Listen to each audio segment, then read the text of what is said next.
मुलाकात की श्रृंखला में हम आपको रूबरू कराएंगे यशस्वी अधिवक्ता, निष्काम सामाजिक कार्यकर्ता, स्थापित साहित्यकार एवं समाज सेवी श्री श्रीनिवास जी शुक्ल से।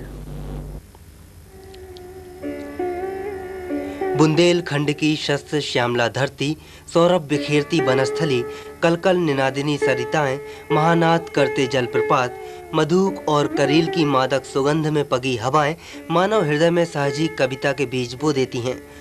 बुंदेलखंड की पावन धरती ने न सिर्फ महाराज छत्रसाल जैसे महान सेना नायक और रानी लक्ष्मीबाई जैसी वीरांगनाओं को पैदा किया, बल्कि इस माटी ने राजनीतिक, सामाजिक एवं सांस्कृतिक क्षेत्र में भी कई ऐसे मनीषियों को जन्म दिया जिन्होंने इन क्षेत्रों में अपना गौरवमयी योगदान दिया।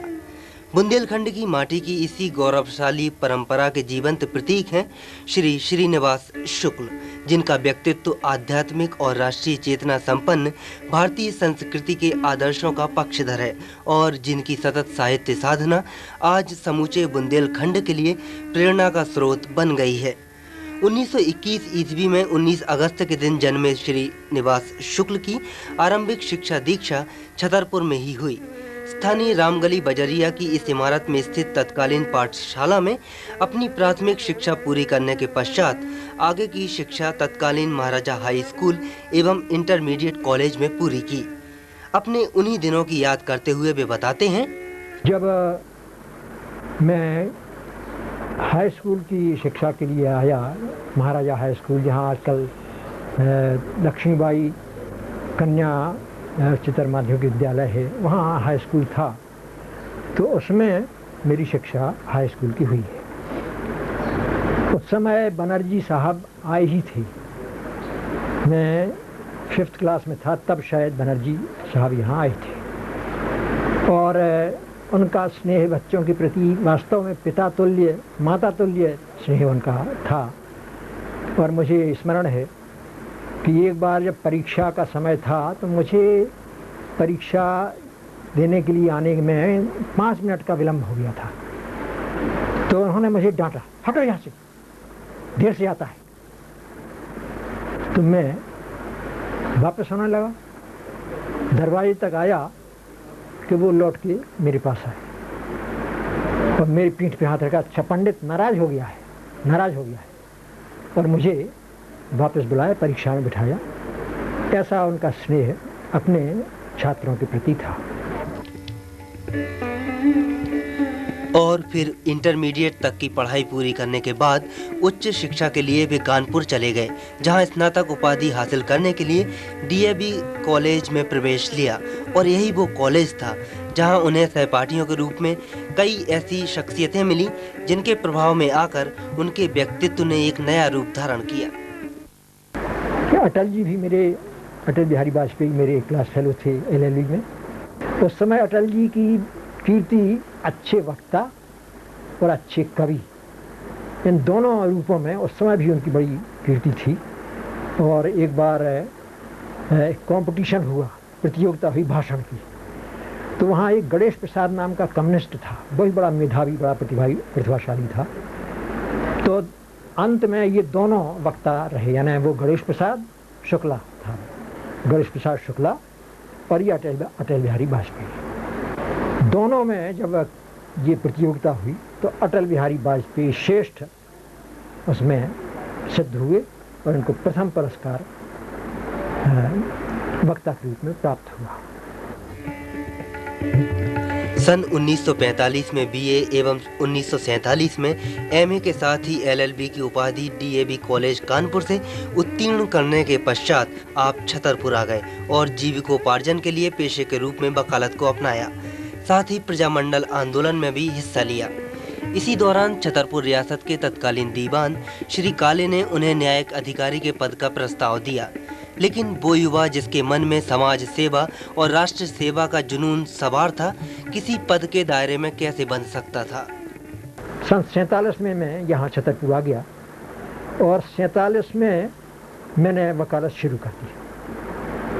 तो एक संस्मरण बता दूँ, यहाँ के दीवान थे उस समय, वो काले साहब थे। तो उन्होंने मुझे बुलाया, बोले भाई तुमको हम जुडिशल ऑफिसर की नौकरी देता हूँ, तुम जुडिशल ऑफिसर हो जाओ। तो मैंने कहा श्रीमान मैं नौकरी नहीं करना चाहता, मैं तो देश सेवा करूँगा और वकालत करूँगा।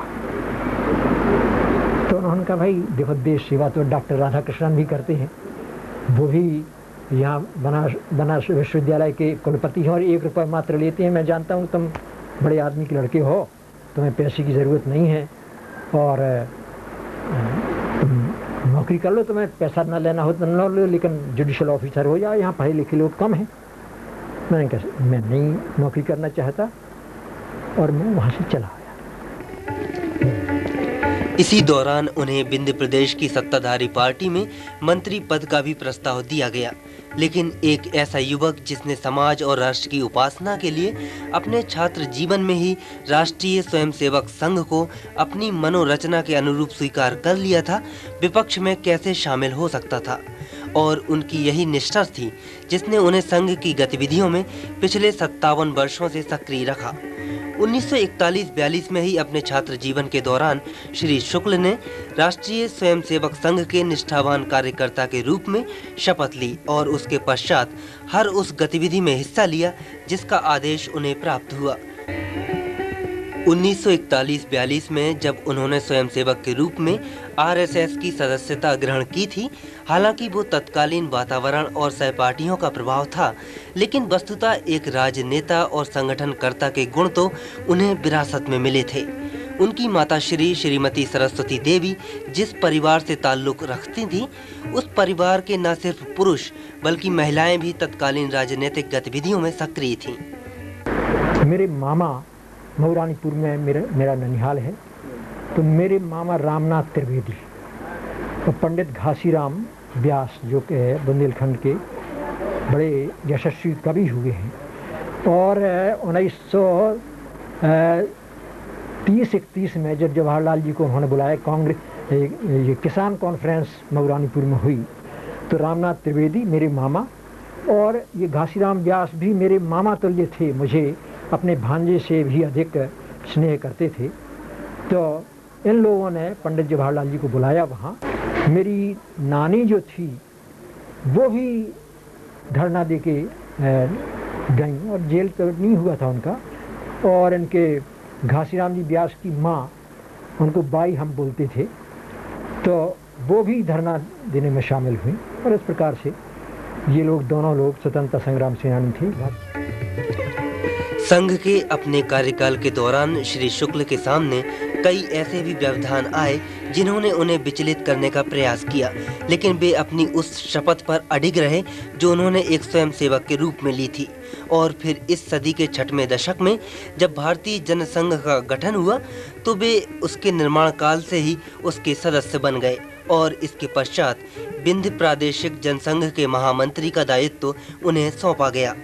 उनकी संगठनात्मक क्षमता एवं कार्यकुशलता के फलस्वरूप उन्हें विंध्य प्रदेश का उपाध्यक्ष बनाया गया, जिसकी हैसियत से 1953 में कानपुर के फूलबाग में आयोजित भारतीय जनसंघ के पहले अधिवेशन में उन्होंने हिस्सा लिया। और यही वो पहला मौका था जब भारतीय जनसंघ के संस्थापक डॉक्टर श्यामा प्रसाद मुखर्जी उनके व्यक्तित्व से प्रभावित हुए। जब 1951-52 में जनसंघ बना तो डॉक्टर श्यामा प्रसाद मुखर्जी ने अखिल भारतीय स्वरूप इसका दिया। उस समय लखनऊ में जो सबसे पहला कन्वेंशन हुआ, सम्मेलन हुआ, उसमें मैं गया था और वहाँ डॉक्टर मुखर्जी ने प्रश्न रखा, सब जो प्रतिनिधि लोग आए थे, कि भाई हमारा झंडा तो ये होगा, और उसमें यानी जो उसका जो मूल सूत्र है, मोटो है, वो क्या लिखा जाए ये बता। तो मैंने खड़े होकर कहा, क्योंकि दीपक चिन्ह था जनसंघ के झंडे का, तो मैंने वहाँ खड़े होकर कहा तमसो माँ ज्योतिर्गमय। तो डॉक्टर मुखर्जी बहुत प्रसन्न हुए, मेरी पीठ ठोकी उन्होंने, बहुत अच्छा बहुत अच्छा। 1953 में ही डॉक्टर श्यामा प्रसाद मुखर्जी के आह्वान पर आपने कश्मीर सत्याग्रह में भाग लिया, जिसके कारण आपको जेल यात्रा भी करनी पड़ी। इसके पश्चात 1957 तक उन्होंने जनसंघ में रहकर विभिन्न पदों को सुशोभित किया, लेकिन यही वो समय था जब उन्हें राजनीति से विरक्ति हुई और अपने सहयोगियों की इच्छा पर उन्होंने जनसंघ को त्याग कर विशुद्ध रूप से राष्ट्रीय स्वयंसेवक संघ के कार्यकर्ता के रूप में अपनी पहचान बनाई। लेकिन 1975 से 77 के दौरान आपातकाल के विरोध में सत्याग्रह करने के कारण जब संघ एवं जनसंघ के सभी नेताओं को गिरफ्तार किया गया तो श्री शुक्ल भी समय के कुचक्र से ना बच सके और उन्हें पूरे 21 माह का कारावास भुगतना पड़ा। यह वो समय था जब 7 पुत्र एवं 1 पुत्री के भरे पूरे परिवार में कमाने वाले एकमात्र श्रीनिवास ही थे, लेकिन इस विपदा से भी वे विचलित नहीं हुए।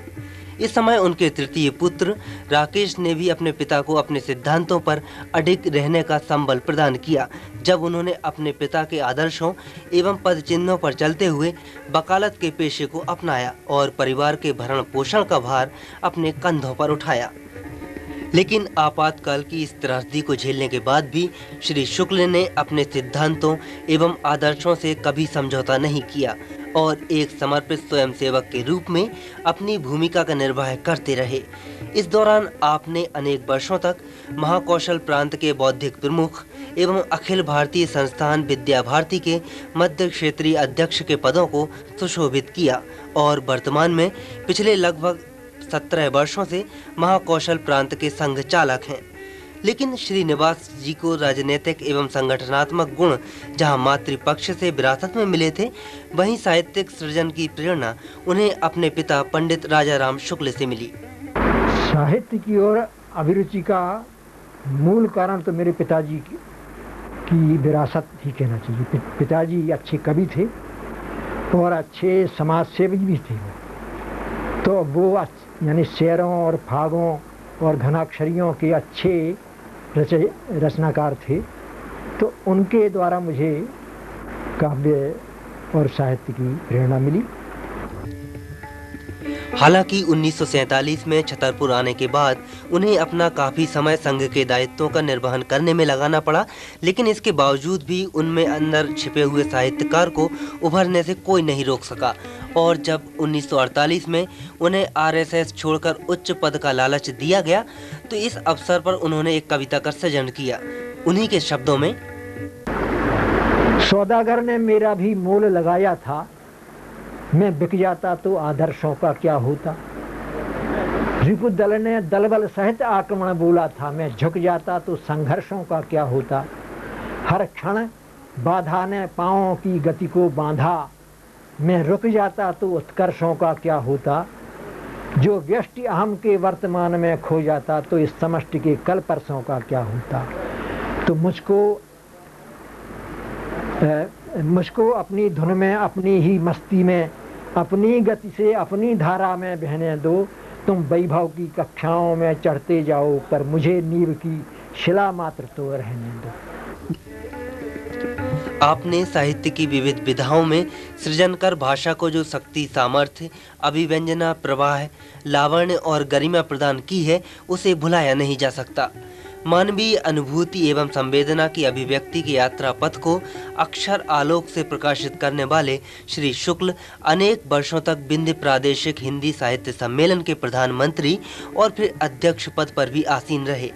उनके कार्यकाल में बुंदेलखंड के लोक कवि गंगाधर व्यास का काव्य संकलन गंगाधर गरिमा और बिजावर के आचार्य कवि बिहारी का काव्य संग्रह बिहारी ग्रंथावली का प्रकाशन साहित्य सम्मेलन द्वारा किया गया, जिनका संपादन श्री शुक्ल ने स्वयं किया।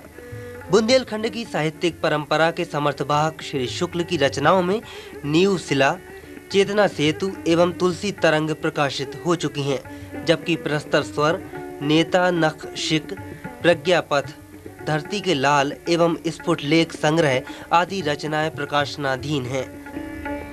आपकी ये रचनाएं जहां एक ओर आपके काव्य सौष्ठव एवं आपकी शब्द गरिमा एवं प्रांजल अभिव्यक्ति को सहज ही उजागर करती हैं, वहीं दूसरी ओर वे अधुनातन जनजीवन को एक नवीन दिशा दृष्टि भी प्रदान करती हैं।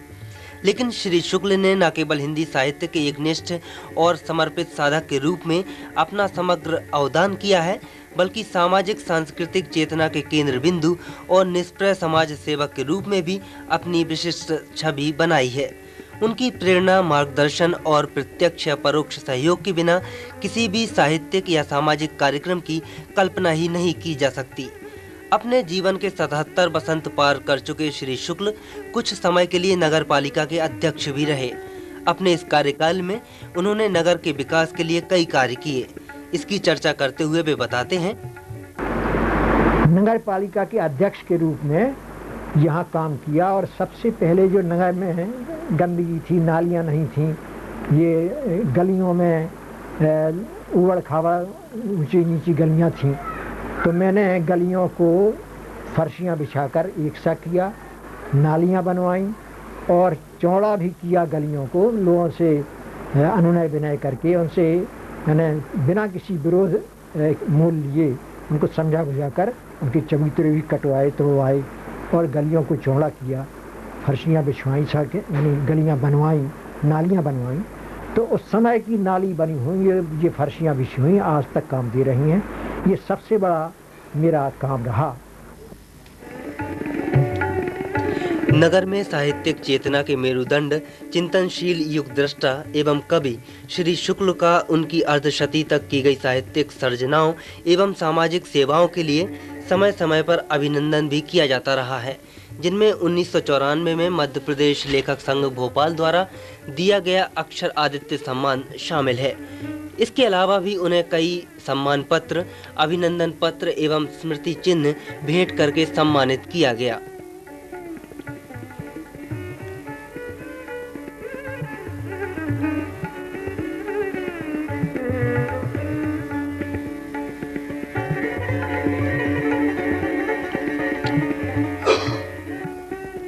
वस्तुतः यह कहा जा सकता है कि यशस्वी कवि, मनीषी विद्वान और निष्काम कर्मी योगी श्री श्रीनिवास शुक्ल ने बुंदेलखंड की उस साहित्यिक परंपरा को आगे बढ़ाया जिसे कवि तुलसी, केशव, बिहारी और वियोगी हरि जैसे कवियों ने जन्म दिया था। राष्ट्र सेवा में निष्काम भाव से समर्पित साहित्यानुरागी एवं बुंदेलखंड के कीर्ति पुत्र श्री शुक्ल आज उस शिखर पर हैं जिससे प्रेरणा लेकर इस क्षेत्र में उभरती नई नई कोपलें अपना गंतव्य निश्चित कर सकती हैं।